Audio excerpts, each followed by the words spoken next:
Toujours avancer, toujours persévérer, toujours y croire, toujours être déterminé, toujours foncer, toujours positiver, toujours sauter les barrières, toujours casser les portes, toujours s'entraîner, toujours se préparer, toujours apprendre, toujours courir, toujours se projeter, toujours tenter, toujours. Ne jamais perdre espoir, ne jamais douter, jamais abandonner, jamais laisser tomber, jamais. Entre l'échec et la réussite, il n'y a qu'un pas.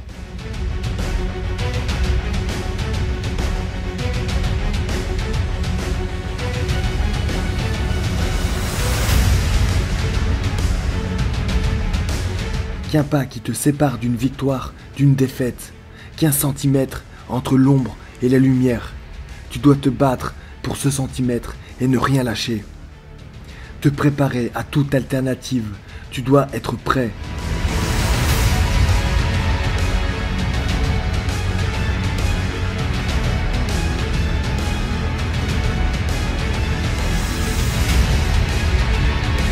Prêt à tout surmonter, prêt à tout sacrifier.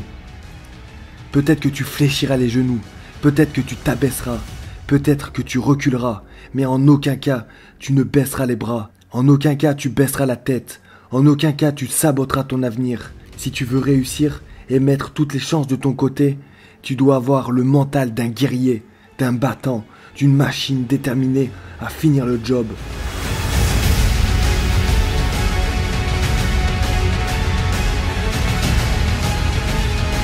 Engage-toi dans ton combat et ne laisse jamais tomber.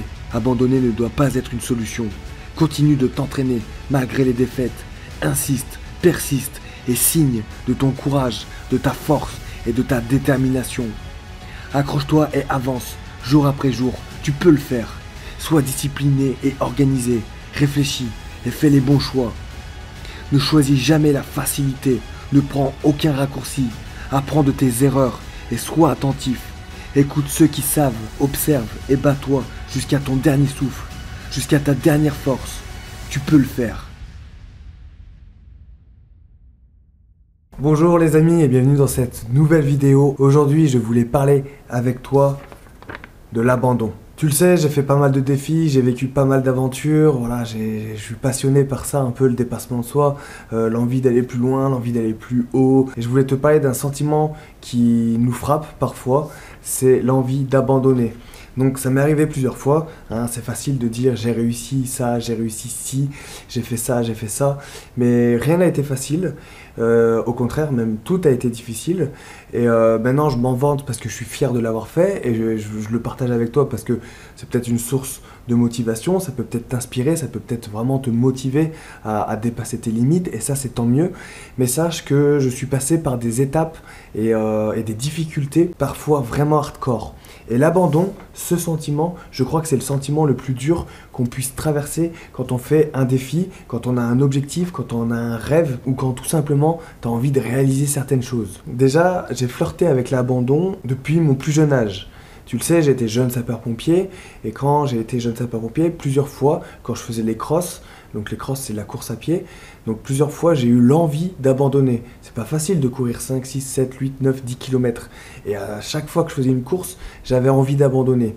Parfois je m'arrêtais, je marchais, mais en tout cas je n'ai jamais abandonné parce que j'avais envie d'arriver jusqu'au bout et je sais très bien qu'une fois arrivé au bout de la course, une fois après avoir dépassé la ligne d'arrivée, eh ben on est fier, on est content, même si on a marché, même si on a ralenti, même si on estime que notre résultat est mauvais, le but c'est d'arriver jusqu'au bout. Moi c'est comme ça que je réfléchissais. Du coup j'ai abandonné jamais, toujours aller jusqu'au bout, même si ce sentiment de merde m'a flirté l'esprit quasiment à toutes les courses. Bien sûr plus tard quand j'ai fait les marathons, marathon de New York, marathon de Paris, etc., tous mes ultra trails, à chaque course, j'ai eu l'envie d'abandonner, l'envie de poser les armes, d'enlever mes chaussures et de rentrer à la maison. J'en avais marre parfois, c'était dur et c'est normal, c'est normal.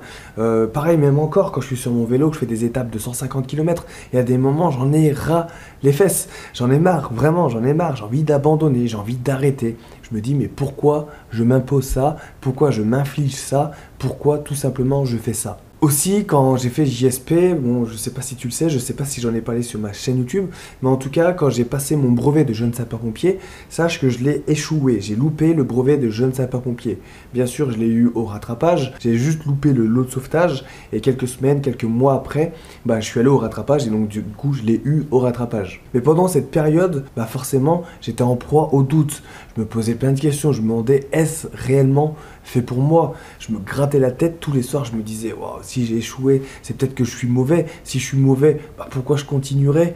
Tu vois ce que je veux dire? Je me suis posé plein de questions et ce sentiment m'est venu en tête quasiment tous les jours jusqu'à que je décroche ce brevet de jeune sapeur-pompier. Pareil, une fois que je me suis engagé à la brigade de sapeurs-pompiers de Paris, bon, le recrutement s'est plutôt bien passé et l'instruction, mais plus d'une fois je me suis posé la question, qu'est-ce que je fais là? Quand les instructeurs me faisaient ramasser, quand on ramassait en section, on se posait tous la question, est-ce qu'on a fait le bon choix?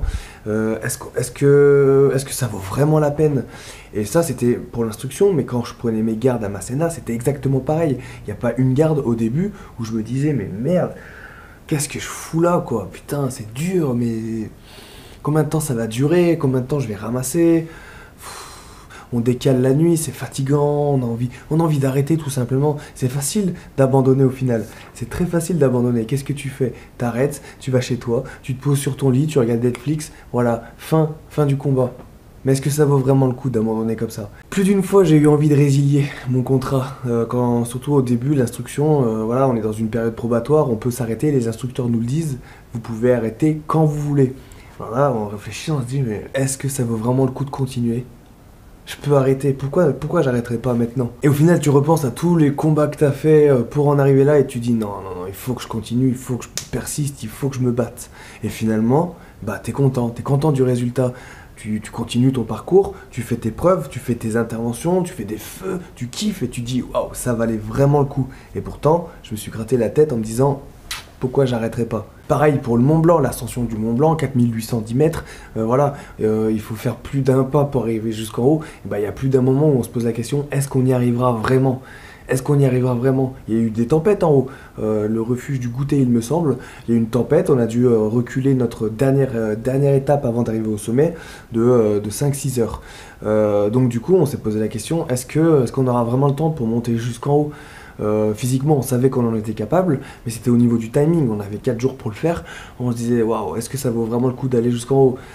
Du coup, on s'est posé pas mal de questions, on l'a quand même fait, voilà, malgré les nuages qu'il y avait, on est monté jusqu'en haut, on a réussi, on a descendu, on était super content, on n'a pas abandonné. Pareil pour les études, le nombre de fois où j'ai voulu arrêter les études, voilà, la brigade ça m'a sauvé parce que du coup j'ai arrêté les études pour rentrer à la brigade, mais le nombre de fois où je me suis dit mais ça sert à rien, pourquoi je continuerais? Puis finalement je suis bien content d'avoir fait mes études quand même, je suis content d'avoir appris des trucs, je suis content d'avoir rencontré des gens. C'est exactement pareil pour le voyage, j'ai voyagé pendant 3 ans, il y a plus d'une fois où j'en avais marre, j'avais envie de rentrer, je me disais mais je suis seul, je suis isolé, est-ce que ça vaut vraiment le coup de continuer? Finalement j'ai des souvenirs plein la tête, j'ai vécu des expériences extraordinaires, j'ai rencontré des gens géniaux, donc je me serais arrêté là, je me serais arrêté pendant mon voyage, j'aurais rien fait de tout ça. Donc en fait quand je me rends compte, quand je fais un peu le bilan de ma vie, je me rends compte que l'abandon, je l'ai flirté mais des dizaines et des dizaines, peut-être même des centaines de fois, tout le temps. Chaque projet que j'entreprends, toujours je pense à un moment donné à l'abandon, je me dis mais ça serait peut-être plus simple de se poser, d'arrêter. Ça serait peut-être plus simple, mais c'est toujours plus simple d'abandonner, c'est toujours plus simple d'arrêter. Mais est-ce que ça en vaut vraiment la peine d'arrêter? Est-ce que le mieux c'est pas de continuer, c'est pas de persévérer, c'est pas de se battre? Je pense que le mieux pour nous deux, c'est ça, c'est le combat. Le combat pour la réussite. Tu vois, la Diagonale des Fous, j'en parle, j'en suis super fier, j'ai réussi la Diagonale des Fous. 170 km, 10 000 mètres de dénivelé positif, sur l'île de la Réunion, un truc de dingue, c'est super dur. Voilà, le dénivelé il est ouf, il fait super beau, super chaud. La nuit il fait froid, il a même plu, c'était galère, il y avait de la boue parce qu'une semaine avant il a plu il a plu beaucoup, donc il y avait beaucoup de boue. Je voyais les gens qui abandonnaient, moi j'étais là, je me disais j'abandonne, et je me rappelle même en haut d'un col à poser le dossard. Et j'ai posé le dossard, j'ai dit j'abandonne. Il était 22h15, la barrière horaire était à 22h30. Du coup, j'avais quasiment un quart d'heure pour rattraper mon retard. Je me disais j'abandonne. J'étais entouré de gens qui abandonnaient. Là, qu'est-ce que j'ai fait? J'ai pris une soupe, j'ai bu la soupe, et là, je me suis posé la question, putain, je suis venu jusqu'ici, quoi. J'ai payé mon billet d'avion, je suis venu jusqu'ici pour ça, pour abandonner. C'était quoi? C'était peut-être le 50e kilomètre, 60e kilomètre, il en restait 100 kilomètres. Et c'était que le début de la nuit. Il y avait tout pour que j'abandonne. Qu'est-ce que j'ai fait? J'ai fini cette soupe et elle m'a tellement fait du bien cette soupe que je suis reparti en courant.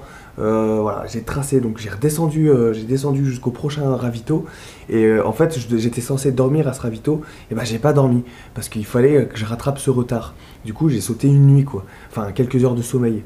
Donc du coup j'ai tracé, je voyais les gens, quand j'arrivais au ravito d'en bas, je voyais des gens qui se levaient parce qu'ils avaient dormi 2-3 heures, ils se levaient pour continuer leur course. Et donc ils étaient un peu requinqués. Et moi j'étais vraiment fatigué, mais j'avais pas le choix, j'avais du retard. La boue m'avait mis en retard.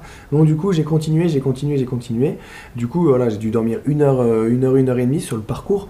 Mais j'étais vraiment mort quoi. Mais j'ai continué d'avancer. Et à partir de ce moment-là, donc j'ai eu cette idée d'abandonner. À partir de ce moment-là, quand je me suis dit non, j'abandonnerai pas, plus à aucun moment je me suis dit j'abandonnerai. J'étais vraiment déterminé. Et du coup je suis allé jusqu'au bout. Voilà, tant bien que mal, j'ai galéré, je suis arrivé 8e avant-dernier. Mais j'y suis arrivé, tout simplement parce qu'à un moment donné, je me suis dit, j'abandonne. Du coup, j'ai fait une croix sur l'abandon, j'ai avancé, et parce que j'avais surmonté cette idée d'abandonner, j'étais surpuissant, je me sentais surpuissant. Personne ne pouvait m'arrêter. Voilà, donc en fait, le message de cette vidéo, c'est de te dire qu'il y a des moments où tu vas frôler, tu vas flirter l'abandon. C'est normal, d'accord? Je l'ai flirté plusieurs fois, mais j'ai continué. Et je peux te le dire, je suis super fier de ne jamais avoir abandonné une seule fois dans ma vie. Ça ne veut pas dire que j'ai pas eu d'échecs. Il y a des moments où j'ai eu des échecs. Mais je me suis relevé et j'ai continué le combat. Je suis allé jusqu'au bout. Et je veux simplement que toi, qui regardes cette vidéo, qui est abonné à ma chaîne YouTube, je veux simplement que tu fasses la même chose. Que tu aies cette mentalité de guerrier, de fonceur. Le message, il est simple. En tout cas, voilà, crois en toi. Ne baisse jamais les armes. Si tu tombes, relève-toi. Si tu sais pas te relever, apprends à te relever et continue d'avancer. Rien ne sera facile, c'est normal. Et j'ai envie de dire même tant mieux. Plus c'est dur et plus tu vas savourer ta victoire. En tout cas, il n'y a qu'une seule recette pour réussir, c'est la détermination, la discipline et le fait de ne jamais abandonner. Voilà, j'espère que cette vidéo t'a plu, j'espère qu'elle t'a motivé à continuer le combat. En tout cas, moi, je suis derrière toi. N'hésite pas à mettre dans les commentaires si un jour tu as pensé à l'abandon et surtout dis-nous comment tu as fait pour surmonter cette envie d'abandonner. Laisse un petit pouce bleu si tu as aimé cette vidéo et n'hésite surtout pas à la partager à tes amis. N'oublie pas, si tu as envie de te préparer physiquement à devenir une machine de guerre, j'ai créé un programme d'entraînement, ça fait maintenant 2 ans. Il est dans la description, n'hésite pas à aller voir ça. Si tu as des questions aussi, n'hésite pas à me les poser. N'oublie pas de t'abonner à ma chaîne YouTube si ce n'est pas encore fait. Et je te dis à demain pour une prochaine vidéo. Rompez et que Sainte Barbe te protège. Ciao!